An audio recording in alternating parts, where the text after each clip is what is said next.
Hello guys, ಎಲ್ಲ ಹೆಂಗಿದ್ದೀರಾ? ನಾನಂತೂ ಸಖತ್ತಾಗಿದ್ದೀನಿ ಮತ್ತು ನೀವು ಎಲ್ಲರೂ ಚೆನ್ನಾಗಿದ್ದೀರಾ ಅಂತ ಅಂದ್ಕೊಂಡಿದ್ದೀನಿ. ಗೈಸ್, ನಾನು ಈ ಒಂದು ವಿಡಿಯೋದಲ್ಲಿ ಒಂದು ವ್ಲಾಗ್ ಮಾಡೋಕ್ಕೆ ಬಂದಿದ್ದೀನಿ. ಅದು ಯಾವ ವ್ಲಾಗಪ್ಪ ಅಂತಂದರೆ, ಈ ಒಂದು ಪ್ಯಾಲೇಸ್ನ ನೀವು ನೋಡಿದ್ರೇ ಗೊತ್ತಾಗುತ್ತೆ ಅದು ಯಾವ ವ್ಲಾಗ್ ಅಂತ. ಎಸ್, ನಾನು ಈ ಒಂದು ವಿಡಿಯೋದಲ್ಲಿ ಒಂದು ಮೈಸೂರು ಬ್ಲಾಗ್ ಮಾಡೋದಕ್ಕೆ ಬಂದಿದ್ದೀನಿ. ಈ ಮೈಸೂರು ಬ್ಲಾಗನ್ನು ಶುರು ಮಾಡೋದಕ್ಕಿಂತ ಮುಂಚೆ ಇನ್ನೂ ಯಾರ್ಯಾರು ನಮ್ಮ ಹೊಸ ಯೂಟ್ಯೂಬ್ ಚಾನಲ್ನ ಅವರೆಲ್ಲ ಸಬ್ಸ್ಕ್ರೈಬ್ ಮಾಡ್ಕೊಂಡಿದ್ರು, ಈಗಲೇ ಸಬ್ಸ್ಕ್ರೈಬ್ ಮಾಡಿ. ಹಾಗೆ ಪಕ್ಕದಲ್ಲೇ ಇರುವಂತಹ ಬೆಲ್ ಐಕಾನ್ ಪ್ರೆಸ್ ಮಾಡೋದನ್ನು ಮರೆಯಬೇಡಿ. ಹಾಗೆ ಈ ಒಂದು ವಿಡಿಯೋ ಇಷ್ಟ ಆದರೆ ದಯವಿಟ್ಟು ಒಂದು ಲೈಕ್ ಮಾಡಿ, ಹಾಗೆ ಶೇರ್ ಮಾಡಿ. ಹಾಗೆ ನಿಮ್ಮ ಅನಿಸಿಕೆಗಳನ್ನು ಕಮೆಂಟ್ ಮೂಲಕ ಕಮೆಂಟ್ ಮಾಡೋದನ್ನು ಮಾತ್ರ ಮರಿಬೇಡಿ ಅಂತ ಹೇಳ್ತಾ, ಸೊ ಗೈಸ್, ಹಂಗಾದ್ರೆ ಬನ್ನಿ ಇವಾಗ ತಡ ಮಾಡದೆ ವಿಡಿಯೋನ ಶುರು ಮಾಡೋಣ. ಸೊ ಗೈಸ್, ಇದು ನೀವು ನೋಡ್ತಾ ಇದ್ದೀರಿ ನೋಡಿ, ಇದು ಶ್ರೀ ಉತ್ತರಾದಿಮಠ ಧನ್ವಂತರಿ ದೇವರ ಸನ್ನಿಧಾನದಲ್ಲಿ ಹಾಕಿರೋ ಲೈಟಿಂಗ್ಸ್ ನೀವು ನೋಡ್ತಾ ಇರೋದು. ಸೊ ಈ ಒಂದು ಲೈಟಿಂಗ್ಸ್ ತುಂಬಾ ಸೂಪರ್ ಆಗಿದೆ. ಮತ್ತು ಈ ಕಡೆ ನೀವು ನೋಡ್ತಾ ಇರ್ಬೋದು, ಈ ಕಡೆ ಸ್ವಾಮಿಗಳವರ ಪ್ರವಚನ ಆಗ್ತಾಯಿದೆ. ಶ್ರೀ ಶ್ರೀ ಸತ್ಯಾತ್ಮ ತೀರ್ಥ ಶ್ರೀಪಾದಂಗಳವರು. ಸೊ ಈ ಕಡೆ ಎಲ್ಲ ಪ್ರವಚನ ವೇದಿಕೆ ಇದೆ. ಹಾಗೆ ಹೊರಗೆ ಬಂದರೆ ಇಲ್ಲಿ ಸ್ವಲ್ಪ ಅಂಗಡಿಗಳು ಕೂಡ ಇದೆ. ಇಲ್ಲಿ ನಿಮಗೆ ಏನಾದರೂ ಬೇಕಿತ್ತು ಅಂದರೆ ನೀವು ಬೇಕಾದ್ರೆ ಪರ್ಚೇಸ್ ಮಾಡ್ಕೋಬೋದು. ಪಂಚಗಳಿದೆ, ಅಥವಾ ದೇವರ ಧೂಪ, ಅಥವಾ ತೀರ್ಥದ ಪುಡಿ, ಅಕ್ಷತೆ ಪುಡಿ, ಅಥವಾ ಬೇರೆ ಬೇರೆ ನಿಮ್ಗಿನ್ನ ಹೂ ಬತ್ತಿ ಬೇಕಾ ಅಥವಾ ಕಡ್ಡಿ ಬತ್ತಿ ಬೇಕಾ, ಅವೆಲ್ಲ ನಿಮಗೆ ಏನೇನು ಬೇಕೋ ಅವೆಲ್ಲ ನೀವು ಇಲ್ಲಿ ಪರ್ಚೇಸ್ ಮಾಡ್ಕೋಬೋದು. ಮತ್ತು ಇದೊಂದು ದೇವಸ್ಥಾನ ಕೂಡ ಇದೆ. ಬಟ್ ಈ ಒಂದು ದೇವಸ್ಥಾನದ ಹೆಸರು ನನಗೆ ಕರೆಕ್ಟಾಗಿ ಇನ್ನೂ ಗೊತ್ತಾಗ್ತಿದೆ. ಮತ್ತು ಈ ಒಂದು ದೇವಸ್ಥಾನದ ಪಕ್ಕ ಒಂದು ಬಾವಿ ಇದೆ. ಈ ಒಂದು ಬಾವಿಯಿಂದಲೇ ಆ ಮಟ್ಪಸನ್ನೆಲ್ಲ ನೆನೆಸ್ಕೊಂಡು ಊಟಕ್ಕೆ ಬಡಿಸ್ಲಿಕ್ಕೆ ಬರೋದು. ಸೊ ಹಿಂದಿ ಒಳಗಡೆ ಹೋದರೆ ದೇವಸ್ಥಾನ ಇದೆ. ಬಟ್ ಇವಾಗ ರಾತ್ರಿ 9:30 ಆದ್ದರಿಂದ ಅದು ಕ್ಲೋಸ್ ಆಗಿದೆ ಅಷ್ಟೇ. ಸೊ ನೋಡಿ, ಇದೇ ಬಾವಿ ನೀವು ನೋಡ್ತಾ ಇರೋದು. ಸೊ ಮತ್ತೆ ಇವಾಗ ಈ ಕಡೆ ಇಲ್ಲಿ ಅಡಿಗೆಗೆ ಎಲ್ಲ ಸ್ಫೂರ್ತಿ ಸಕಾಲ ತಯಾರಿ ಮಾಡ್ಕೊಂಡಿದ್ದಾರೆ. ಎಲ್ಲ ಕಡೆ ಇಟ್ಟಿದ್ದಾರೆ ನೋಡಿ, ಹೀರೆಕಾಯಿ ಮತ್ತು ಬೂದ್ಗುಂಬಳಕಾಯಿಗೆ. ಆ ಕಡೆ ಎಲ್ಲ ಒಲೆಗೆ ಅಂತ ಸೌದೆಗಳು, ಮತ್ತು ಈ ಕಡೆ ಎಲ್ಲ ಸೊಪ್ಪುಗಳು ಅವೆಲ್ಲ ಮತ್ತು ಈ ಕಡೆ ಎಲ್ಲ ಎಲೆ, ತೆಂಗಿನಕಾಯಿ, ಹಾಲು, ಮೊಸರೆಲ್ಲ ಇಟ್ಟಿದ್ದಾರೆ. ಸೊ ಇವೆಲ್ಲ ಅಡಿಗೆ ಮಾಡೋದಕ್ಕೆ ಇವೆಲ್ಲ ಇಲ್ಲಿ ಇಟ್ಟಿರೋದು. ಮತ್ತು ನಿಮ್ಮ ಹತ್ರ ಹಂಗೆ ಮಾತಾಡ್ಕೊಂಡು ಒಂದಿನ ಮುಗದೆ ಹೋಗಿ ಬೆಳಕಾಗೋಯ್ತು. ಇವಾಗ ನೀವು ನೋಡ್ತಾ ಇರೋದು ಶ್ರೀ ಶ್ರೀ ಸತ್ಯಾತ್ಮ ತೀರ್ಥ ಶ್ರೀಪಾದಂಗಳವರು ಮುದ್ರಾಧಾರಣೆಯನ್ನು ಮಾಡುತ್ತಿರುವ ದೃಶ್ಯ.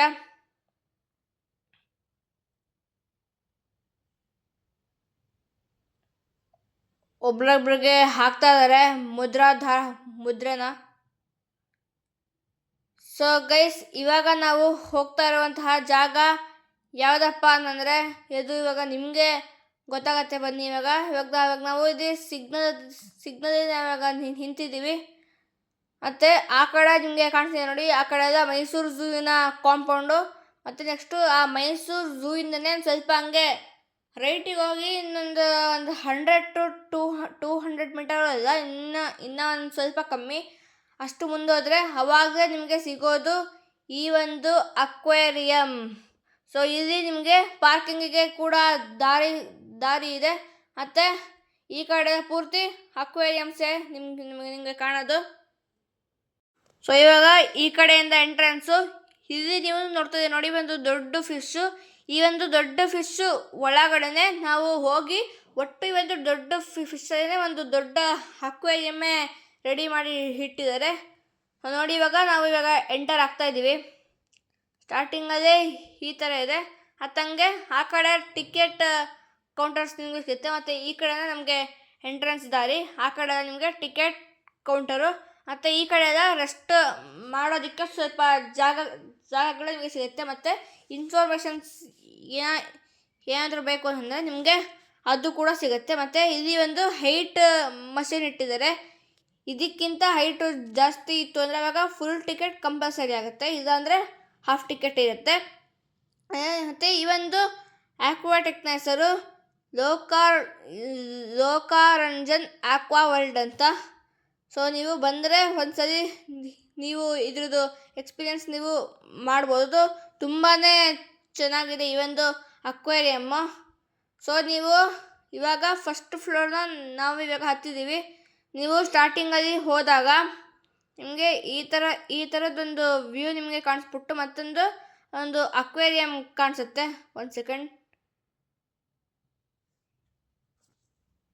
ನೋಡಿ, ಈ ಕಡೆ ಒಂದು ಕಾಫಿನೋ ಅಥವಾ ನೀರು ಅದೇನೋ ಬೀಳ್ತಿದೆ ಜಗ್ಗಿಂದ ಲೋಟಕ್ಕೆ.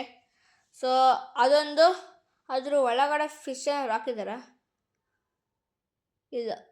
ಅದ್ರ ಒಳಗಡೆ ಫಿಶ್ ಏನು ಹಾಕಿದ್ದಾರೆ, ಜಸ್ಟ್ ಬರೀ ನೀರು ಮತ್ತು ಕಪ್ಪು ಅಷ್ಟೇ ಹಾಕಿರೋದು. ಮತ್ತು ನೆಕ್ಸ್ಟ್ ಹಂಗೆ ಈ ಕಡೆ ಬಂದರೆ ಇದೊಂದು ಅಕ್ವೇರಿಯಂ ನಿಮಗೆ ಸಿಗುತ್ತೆ ನೋಡಲಿಕ್ಕೆ.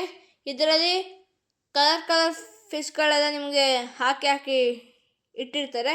ನೆಕ್ಸ್ಟು ಇನ್ನು ಹೋಗ್ತಾ ಇನ್ನು ಸ್ವಲ್ಪ ದೊಡ್ಡ ಮೀನುಗಳು ನಿಮಗೆ ಸ್ಟಾರ್ಟ್ ಆಗುತ್ತೆ. ಮತ್ತು ನೆಕ್ಸ್ಟ್ ಹಂಗೆ ಇವಾಗ ಮುಂದಕ್ಕೆ ಹೋಗೋಣ ಬನ್ನಿ. ಆಮೇಲೆ ನೆಕ್ಸ್ಟು ಇದು ನೋಡಿ, ಹಂಗೆ ಇದೊಂದು ಫೋಟೋಸ್ಗೆ ಒಂದು ಚೆನ್ನಾಗಿರೋ ವ್ಯೂ ಇರಲಿ ಅಂತ ಈ ಕಡೆ ಒಂದು ಚೆನ್ನಾಗಿರೋದೊಂದು ಮಾಡಿಟ್ಟಿದ್ದಾರೆ. ಅಂದರೆ 2 ಫಿಶ್ಶಿಂದ ಬಾಯಿಂದ ನೀರು ಆಚೆ ಕಡೆ ಬರ್ತಾ ಇರೋದು, ಬಟ್ ಅದು ಆ್ಯಕ್ಚುಲಿ ಪೈಪಿಂದ ಬಿಟ್ಟಿದ್ದಾರೆ ನೀರು. ನಿಮಿಷ ನನಗೆ ಅದು ತೋರಿಸ್ತೀನಿ. ಅದು ಕಾಣ್ತಾ ಇಲ್ಲ, ಆ ಒಂದು ಗ್ರೀನ್ ಕಲರ್ ಪೈಪಿಂದ ಅಲ್ಲಿ ನೀರು ಬಿಟ್ಟಿರೋದು. ನೆಕ್ಸ್ಟು ಈ ಕಡೆ ಇದು ಸೆಕೆಂಡ್ ಅಕ್ವೇರಿಯಮ್ಮು ನೀವು ನೋಡ್ತಾ ಇರೋದು. ಈ ಒಂದು ಫಿಶ್ನ ಹೆಸರು ಸಿಲ್ವರ್ ಸಿಕ್ವಿಡ್ ಅಂತ. ಅದ್ರ ಬೋರ್ಡು ನಿಮ್ಗೆ ಏನಾದರೂ ಕಾಣಿಸಿದೆ ಅಂದರೆ ಝೂಮ್ ಮಾಡಿಕೊಂಡು ನೀವು ಬೇಕಾದ್ರೆ ಓದ್ಕೋಬೋದು. ಮತ್ತು ನೀವು ಇದನ್ನು ಆವಾಗಲೇ ನೋಡಿದ್ರಲ್ಲ, ಇದನ್ನು ನಾನು ಪೂರ್ತಿ ಮಧ್ಯದಿಂದನೇ ತೋರಿಸ್ತಾ ಇದ್ದೀನಿ, ಯಾಕಂದರೆ ಒಂದು ಸಲ ಚೆನ್ನಾಗಿ ಕಾಣುತ್ತೆ ಅಂತ. ನೋಡಿ, ಅಲ್ಲಿಂದನೇ ಬಿಟ್ಟಿರೋದು ನೀರು ನೋಡಿ, ಕಾಣಿಸ್ತದ? ಅಲ್ಲಿಂದನೇ ಒಂದು ನೀರನ್ನು ಬಿಟ್ಟಿರೋದು, ಅದರಿಂದನೇ ಎಲ್ಲ ಬಂದು ನೆಕ್ಸ್ಟ್ ಇವಾಗ ಫಿಶ್ಶಿಂದ ಅದು ಡೈರೆಕ್ಟಾಗಿ ನೀರು ಫಾಲ್ ಆಗುತ್ತೆ. ಮತ್ತು ನೆಕ್ಸ್ಟ್ ಹಂಗೆ ನೀವು ನಿಮ್ಮ ಲೆಫ್ಟಿಗೆ ಬಂದರೆ ಇಲ್ಲಿ ಒಂದು 4ನೇ ಅಕ್ವೇರಿಯಂ ಕಾಣುತ್ತೆ. ಈ ಒಂದು ಫಿಶ್ ಹೆಸರು black angel fish, atom angel fish ಅಂತ. ಝೂಮ್ ಮಾಡ್ಕೊಂಡು ಬೇಕಾದ್ರೆ ನೀವು ಹೋದ್ರಿ ಕರೆಕ್ಟಾಗಿ ಕಾಣಿಸದ ಅಂತ ಅಂದರೆ. ಸೊ ಇದಾದಮೇಲೆ ಮತ್ತೆ ಇನ್ನು ಸ್ವಲ್ಪ ಮುಂದೆಗಡೆ ಹೋದರೆ ಮತ್ತು ಇಲ್ಲಿ ಒಂದು ನಿಮಗೆ ಒಂದು ಚಿಕ್ಕದೊಂದು ಅಕ್ವೇರಿಯಂ ನಿಮಗೆ ಸಿಗುತ್ತೆ. ಆಮೇಲೆ ಈ ಒಂದು ಅಕ್ವೇರಿಯಂಗೆ ಯಾವುದೇ ಫಿಶ್ಗೆ ಹೆಸರು ಏನು ಹಾಕಿಲ್ಲ. ಈ ಒಂದು ಅಕ್ವೇರಿಯಂ ಏನಕ್ಕೆ ಇಟ್ಟಿದ್ದಾರೆ ಅಂತ ಅಂದರೆ, ಇಲ್ಲಿ ಯಾರಾದರೂ ಟೂರಿಸ್ಟ್ಗಳು ಬಂದರೆ ಅವಾಗ ಅವರು ಎಕ್ಸ್ಟ್ರಾ 100 ರೂಪೀಸ್ ಕೊಟ್ಟು ಒಂದು ಫಿಶ್ ಫುಡ್ಡನ್ನ ಅವರು ಪರ್ಚೇಸ್ ಮಾಡಬೇಕು. ಅದು ಕೂಡ ಇಲ್ಲೇ ಕೊಡ್ತಾರೆ. ಆ ಒಂದು ಫಿಶ್ ಫುಡ್ನ ನೀವು ತೊಗೊಂಡ್ರೆ ಆವಾಗ ಆ ಒಂದು ಫಿಶ್ಶಿಗೆ ನೀವು ಬೇಕಾದ್ರೆ ಊಟನ ಹಾಕ್ಬೋದು. ಇಲ್ಲ ಅದಕ್ಕೆ ಬೇಡ ಬೇರೆದಕ್ಕೆ ಹಾಕ್ತೀವಿ ಅಂತ ಅಂದರೂ ಕೂಡ ಅವ್ರ ಪರ್ಮಿಷನ್ ಕೇಳಿಕೊಂಡು ಬೇರೆ ಫಿಶ್ಗೂ ಕೂಡ ನೀವು ಊಟನ ಹಾಕ್ಬೋದು. ಮತ್ತು ಹಂಗೆ ಸೀದಾ ಕೆಳಗೆ ಬಂದರೆ ಇದೊಂದು ಡಿಫ್ರೆಂಟ್ ಫಿಶ್ಗಳು ಫಿಶ್ ಅಕ್ವೇರಿಯಮ್ಸ್ ನಿಮಗೆ ನೋಡಲಿಕ್ಕೆ ಸಿಗುತ್ತೆ. ಮತ್ತು ನೆಕ್ಸ್ಟು ಆ ಕಡೆನೂ ಅಷ್ಟೇ ಡಿಫ್ರೆಂಟ್ ಅಕ್ವೇರಿಯಂ ನಿಮಗೆ ನೋಡ್ಲಿಕ್ಕೆ ಸಿಗುತ್ತೆ. ಮತ್ತು ನೆಕ್ಸ್ಟ್ ಈ ಕಡೆ ಎಲ್ಲ ಪೂರ್ತಿ ಲೈಟಿಂಗ್ಸ್ ಹಾಕಿ ತುಂಬ ದೊಡ್ಡದಾಗಿ ಒಂದು ಅಕ್ವೇರಿಯಮಲ್ಲಿ ಫಿಶ್ಗಳನ್ನ ಹಾಕಿ ಇಟ್ಟಿದ್ದಾರೆ. ಸೊ ಈ ಒಂದು ಜಾಗ ತುಂಬಾ ಅದ್ಭುತವಾಗಿದೆ. ಅದೇ ಥರ ಎಲ್ಲ ಡಿಫ್ರೆಂಟ್ ಅಕ್ವೇರಿಯಮ್ಸ್ನ ನೀವು ನೋಡಿ ಆದಮೇಲೆ ಇಲ್ಲಿ ಒಂದು ಸ್ಪೆಷಲ್ ಅಕ್ವೇರಿಯಂ ಸಿಗುತ್ತೆ. ಇದರ ಸ್ಪೆಷಾಲಿಟಿ ಏನಪ್ಪ ಅಂದರೆ, ನಮ್ಮ ಪೂರ್ತಿ ಸುತ್ತಲೂ ನೀರು ಮತ್ತು ಫಿಶ್ಗಳೇ ಇರುತ್ತೆ. ಅದ್ರ ಮಧ್ಯ ನಾವು ನಡ್ಕೊಂಡು ಹೋಗ್ಬೇಕು. ಸೊ ಈ ಒಂದು ಜಾಗ ತುಂಬಾ ಅದ್ಭುತವಾಗಿದೆ. ನೀವು ಇವಾಗ ನೋಡ್ತಾ ಇದ್ದೀರಾ ನೋಡಿ, ಇದು ಪೂರ್ತಿಯಾಗಿ ಮೇಲ್ಗಡೆ ಟಾಪಿಂದ ಕವರ್ ಆಗಿರೋದು. ಸೊ ಈ ಒಂದು ಜಾಗ ತುಂಬ ಸ್ಪೆಷಲ್ ಆಗಿದೆ ಎಲ್ಲ ಅಕ್ವೇರಿಯಮ್ಸ್ಗಿಂತ. ಆಮೇಲೆ ನೀವು ನೆಕ್ಸ್ಟ್ ಹಂಗೆ ನೋಡ್ತಾ ಬಂದರೆ ಒಂದು ದೊಡ್ಡ ಫಿಶ್ ನಿಮಗೆ ಕಾಣುತ್ತೆ. ಇದು ಮೋಸ್ಟ್ಲಿ ಫಿಶ್ ಅಲ್ಲ, ಇದು ಪಕ್ಕ ಶಾರ್ಕೆ ಅನಿಸುತ್ತೆ ನನ್ನ ಪ್ರಕಾರ. ನೋಡ್ರಿ ಎಷ್ಟು ದೊಡ್ಡದಾಗಿದೆ ಅಂತ. ಈ ಒಂದು ದೊಡ್ಡ ಮೀನನ್ನ ಎಲ್ಲರೂ ಆಶ್ಚರ್ಯದಿಂದ ನೋಡ್ತಾ ಇದ್ದಾರೆ. ಬಾಯ್ ಬಿಟ್ಕೊಂಡು ಒಳ್ಳೆ ಆಶ್ಚರ್ಯದಿಂದ ನೋಡ್ತಾ ಇದ್ದಾರೆ. ಇಷ್ಟು ದೊಡ್ಡ ದೊಡ್ಡ ಮೀನುಗಳನ್ನ ನಾನು ಜೀವನದಲ್ಲೇ ನೋಡಿದ. ಈ ಮೀನುಗಳು ಮೋಸ್ಟ್ಲಿ ಸಮುದ್ರದಲ್ಲಿ ಇರುತ್ತೆ. ಸಮುದ್ರದಲ್ಲಿ ಬರೀ ಶಾರ್ಕು ಮತ್ತು ಡಾಲ್ಫಿನ್ ಇರುತ್ತೆ. ಬಟ್ ಇಲ್ಲಿ ಇಷ್ಟು ದೊಡ್ಡ ಮೀನನ್ನ ನಾನು ಇವತ್ತೇ ನೋಡ್ತಾ ಇರೋದು. ಸೊ ಈ ಒಂದು ಮೀನು ಕೂಡ ತುಂಬಾ ಚೆನ್ನಾಗಿದೆ. ಸೊ ಗೈಸ್, ನಾವು ಇವಾಗ ಈ ಒಂದು ಅಕ್ವೇರಿಯಂನ ಎಲ್ಲ ಪೂರ್ತಿಯಾಗಿ ನೋಡಿಕೊಂಡು ನಾವು ಇವಾಗ ನೆಕ್ಸ್ಟ್ ಆ್ಯಕ್ಟಿವಿಟಿ ಮಾಡೋದಕ್ಕೆ ಹೋಗ್ತಾ ಇದ್ದೀವಿ. ಅದೇ ಯಾವ ಆ್ಯಕ್ಟಿವಿಟಿ ಅಪ್ಪ ಅಂತ ಇವಾಗ ನಿಮಗೆ ಹೋಗ್ತಾನೆ ಗೊತ್ತಾಗುತ್ತೆ. ಈ ಒಂದು ಆ್ಯಕ್ಟಿವಿಟಿ ಲೊಕೇಟ್ ಆಗಿರೋದು ಈ ಅಕ್ವೇರಿಯಮಿಂದ ಹಾಗೆ ಸ್ಟ್ರೈಟ್ ಒಂದೇ ರೋಡ್ ಹೋದರೆ ಒಂದು 100 ಮೀಟರ್ ಮುಂದೆನೇ ಈ ಒಂದು ಆ್ಯಕ್ಟಿವಿಟಿ ನಿಮಗೆ ಸಿಗುತ್ತೆ. ಅದೇ ಯಾವ ಆ್ಯಕ್ಟಿವಿಟಿ ಅಪ್ಪ ಅಂತಂದರೆ ಅದೇ ಮಿರರ್ ಮೇಜು. ಸೊ ಗೈಸ್, ಈ ಒಂದು ಮಿರರ್ ಮೇಜ್ನ ನಾವು ಇವಾಗ ನೋಡೋಕ್ಕಲ್ಲ, ಆಡಲಿಕ್ಕೆ ಅಂತ ಬಂದಿದ್ವಿ. ಈ ಒಂದು ಅಕ್ವೇರಿಯಂನ ನಾವು ನೋಡೋಕ್ಕೆ ಅಂತ ಬಂದಿದ್ವಿ. ಬಟ್ ಇದನ್ನು ನಾವು ಆಡೋಕ್ಕೆ ಅಂತ ಬಂದಿದ್ದೀವಿ ಇವಾಗ. ಸೊ ಈ ಒಂದು ಮಿರರ್ ಮೇಜ್ ಗೇಮ್ ತುಂಬಾ ಮಜವಾಗಿರುತ್ತೆ. ಸೊ ಬನ್ನಿ ಇವಾಗ ಮಿರರ್ ಮೇಜ್ಗೆ ಹೋಗೋಣ. ಮತ್ತು ನೀವು ಏನಾದರೂ ಮೈಸೂರಿನಲ್ಲಿ ಸ್ನೋ ಸಿಟಿಗೆ ಹೋಗಬೇಕು ಅಂತಂದರೆ ಬೇಕಾದರೆ ನೀವು ಸ್ನೋ ಸಿಟಿಗೂ ಕೂಡ ನೀವು ಹೋಗ್ಬೋದು. ಅದು ಲೊಕೇಟ್ ಆಗಿರೋದು ಎಲ್ಲಿ ಅಂತ ನನಗೆ ಕರೆಕ್ಟಾಗಿ ಗೊತ್ತಿಲ್ಲ. ಬಟ್ ಇಲ್ಲಿ ನೀವು ಲೋಕಲ್ ಅಕ್ವೇರಿಯಂಗೆ ಬಂದರೆ ಅಲ್ಲಿ ಸ್ನೋ ಸಿಟಿದು ಫೋನ್ ನಂಬರು ಮತ್ತು ಸ್ನೋ ಸಿಟಿದು ಇನ್ಫಾರ್ಮೇಷನ್ನೆಲ್ಲ ನಿಮಗೆ ಕೊಡ್ತಾರೆ. ಆವಾಗ ಅದನ್ನು ನೀವು ಕೇಳ್ಕೊಂಡು ಬೇಕಾದ್ರೆ ಸ್ನೋ ಸಿಟಿಗೂ ಕೂಡ ನೀವು ಹೋಗ್ಬೋದು. ಮತ್ತು ಮಿರರ್ ಮೇಜ್ಗೂ ಕೂಡ ಹೋಗ್ತೀರಾ ಅಂದರೆ ಹೋಗ್ಬೋದು. ಸೊ ಅಲ್ಲಿ ಕಾಣಿಸ್ತಾ ಇದೆ ನೋಡಿ, ಅದೇ ಮಿರರ್ ಮೇಜ್ ಗೇಮು. ಈ ಕಡೆ ಅಕ್ವೇರಿಯಮಿಂದ ಸೀದಾ ಹಂಗೆ ಮುಂದೆ ಬಂದರೆ ಅಲ್ಲಿ ಕಾಣ್ತಾ ಇದೆಯಲ್ಲ ಗೋಪುರ ಥರ, ಅದೇ ಮಿರರ್ ಮೇಜ್ ಗೇಮು. ಇವಾಗ ನಾವು ಅದ್ರ ಒಳಗಡೆ ಹೋಗಿ ಆಡೋಣ ಬನ್ನಿ. ಇವಾಗ ನಾವು ಎಂಟರ್ ಆಗ್ತಾ ಇದ್ದೀವಿ. ನಾವು 4 ಜನ. ಈ ಕಡೆ ಮಧ್ಯ ಮೇನ್ ರೋಡ್ ಇದೆ, ಒಂದು ಸ್ವಲ್ಪ ಕ್ರಾಸ್ ಮಾಡಬೇಕು. ಆಮೇಲೆ ಅದೋಗಿ ಮಜಾ ಮಾಡೋದೇ ಒಂದು ಬಾಕಿ ಅಷ್ಟೇ. ಸೊ ಇವಾಗ ನಾವು ಮಿರರ್ ಮೇಜ್ಗೆ ಆಲ್ಮೋಸ್ಟು ಬಂದೇ ಬಿಟ್ವಿ. ಇವಾಗ ಇನ್ನೇನು ಅಲ್ಲಿಗೆ ಹೋದರೆ ನಿಮಗೆ ಇದೇ ಮಿರರ್ ಮೇಜ್ ನಿಮಗೆ ಕಾಣೋದು. ಮತ್ತು ಇದೇ ಒಂದು ಸ್ನೋ, ಮತ್ತು ಈ ಕಡೆ ಒಂದು ಬೆಟ್ಟ ಇದೆ. ಅದು ಯಾವ ಬೆಟ್ಟ ಅಂತ ನನಗೂ ಇನ್ನೂ ಕರೆಕ್ಟಾಗಿ ಗೊತ್ತಿಲ್ಲ. ಯಾವುದೋ ಇರುತ್ತೆ ಬಿಡಿ. ಮತ್ತು ನೆಕ್ಸ್ಟ್ ಹಂಗೆ ಅದ್ರ ಬೆಟ್ಟದ ಎದುರುಗಡೆ ನಿಮಗೆ ಮಿರರ್ ಮೇಜ್ ಕಾಣುತ್ತೆ. ಅಲ್ಲೇ ನಿಮಗೆ ಬೋರ್ಡ್ ಹಾಕಿರ್ತಾರೆ, ಅದೇ ಸ್ನೋ ಸಿಟಿ ಅಂತ ಒಂದು ಬೋರ್ಡ್ ಹಾಕಿರ್ತಾರೆ. ನೀವು ಬೇಕಂದರೆ ಅಲ್ಲಿಗೆ ಹೋಗಿ ವಿಸಿಟ್ ಮಾಡ್ಬೋದು. ಬೇಡ ಅಂದರೆ ಬರೀ ಅಕ್ವೇರಿಯಮ್ ಮತ್ತು ಮಿರರ್ ಮೇಜ್ಗೊಂದು ಹೋಗಿ ಬರ್ಬೋದು. ಮತ್ತು ಈ ಕಡೆ ಎಲ್ಲ ಸಣ್ಣ ಮಕ್ಕಳು ಆಡುವಂತಹ ಗೇಮ್ಸ್ ಇದೆ. ಮತ್ತು ನೆಕ್ಸ್ಟು ಈ ಕಡೆಯಿಂದ ಹಂಗೆ ಎಂಟ್ರೆನ್ಸ್ ಇದೆ. Guys, welcome to mirror maze. So guys, ಇವಾಗ ಈ ಕಡೆಯಿಂದ ಎಂಟ್ರೆನ್ಸ್ ಇದೆ.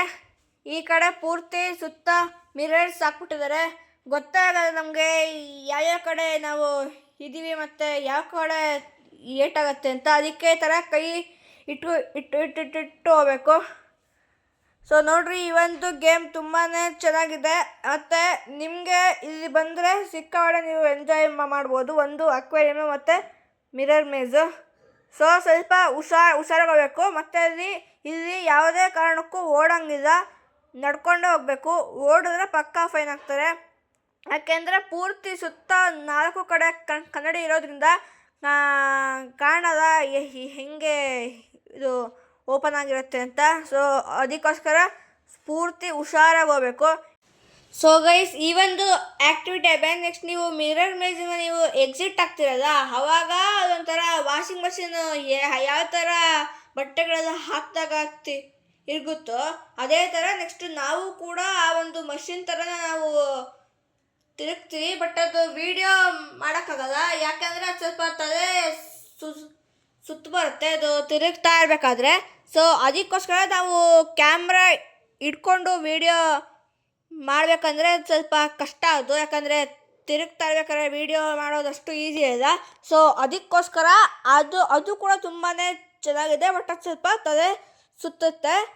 ಆಮೇಲೆ ಅದನ್ನು ನೀವು ಬೇಡ ಅಂದರೆ ಬೇಕಾದ್ರೆ ಆ ಒಂದು ಸ್ವಿಚ್ನ ಆನ್ ಮಾಡೋದ, ಬೇರೆ ಆನ್ ಮಾಡ್ತಾರೆ. ಸೊ ಇವತ್ತಿನ ವೀಡಿಯೋದಲ್ಲಿ ಇಷ್ಟ ಗೈಸ್. ನಾನು ನೆಕ್ಸ್ಟ್ ವೀಡಿಯೋದಲ್ಲಿ ಏನಾದರೂ ಸ್ಪೆಷಲ್ ತೊಗೊಂಡ್ಬರ್ತೀನಿ. ಅದಕ್ಕೆ ತನಕ ಎಲ್ಲರಿಗೂ take care, Tata, bye bye. ಅದಕ್ಕಿಂತ ಮುಂಚೆ ಇನ್ನೂ ಯಾರ್ಯಾರು ಯೂಟ್ಯೂಬ್ ಚಾನಲ್ನೆಲ್ಲ ಸಬ್ಸ್ಕ್ರೈಬ್ ಮಾಡಿದ್ರು, ಈಗಲೇ ಸಬ್ಸ್ಕ್ರೈಬ್ ಮಾಡಿ. ಹಾಗೆ ಪಕ್ಕದಲ್ಲೇ ಇರುವಂತಹ ಬೆಲ್ ಐಕಾನ್ ಕ್ಲಿಕ್ ಮಾಡೋದನ್ನು ಮರೆಯಬೇಡಿ. ಹಾಗೆ ಈ ಒಂದು ವೀಡಿಯೋ ಇಷ್ಟ ಆದರೆ ದಯವಿಟ್ಟು ಒಂದು ಲೈಕ್ ಮಾಡಿ, ಹಾಗೆ ಶೇರ್ ಮಾಡಿ. ಹಾಗೆ ನಿಮ್ಮ ಅನಿಸಿಕೆಗಳನ್ನು ಕಮೆಂಟ್ ಮಾಡೋದನ್ನು ಮಾತ್ರ ಮರೆಯಬೇಡಿ ಅಂತ ಹೇಳ್ತಾ, ಸೊ ಇವತ್ತಿನ ವಿಡಿಯೋ ನಾನು ಇಲ್ಲಿಗೆ ಮುಗಿಸ್ತೇನೆ. ಬಾಯ್ ಬಾಯ್.